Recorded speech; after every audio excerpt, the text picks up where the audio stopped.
Gilas Pilipinas dumating na sa Manila. Justin Brownlee kabi-kabilang offer ang natatanggap sa iba't ibang liga.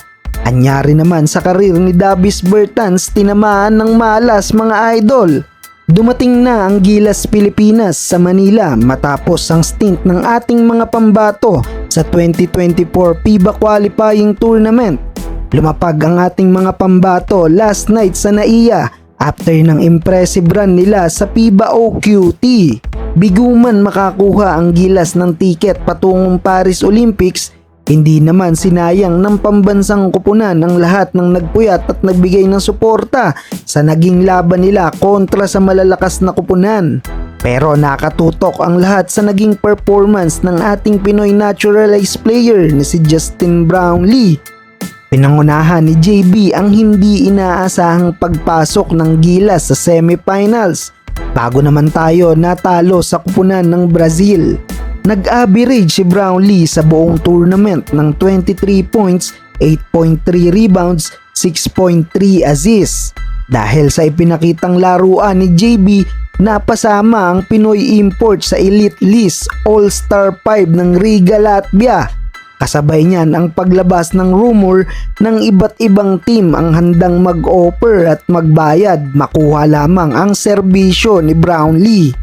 Well, kung totoo man to, hindi na rin nakakagulat dahil noon pa man gusto nang kunin ang serbisyo ni Brownlee ng iba't ibang kupunan. Inaasahan din ang muling pagbabalik ng Barangay Ginebra Import para sa paparating na PBA 49 Season Governors Cup. Samantala, anyari naman sa karir ni Davis Bertans. Mukhang tinamaan ng malas ang Latvian forward matapos kasi ma-upset ng Gilas ang Latvia.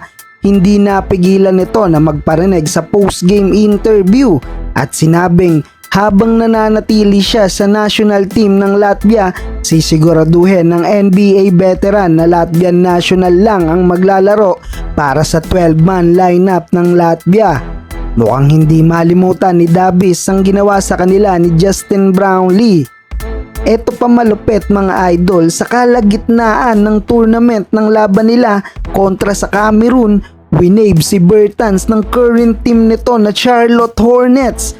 Plus nabigo pa sila na makuha ang ticket sa Paris Olympics matapos talunin at tambakan ng Brazil. Anyari na sa karir ni Davis Bertans. 2 or 3 minutes in the game, it was announced that you were cut by the Charlotte Hornets. What is your initial reaction knowing that you're not going to play there anymore? All I can say is I really don't care right now. My main focus is right here with this jersey on. So, you know, in a way, I'm really happy that this right now is the only jersey that I wear.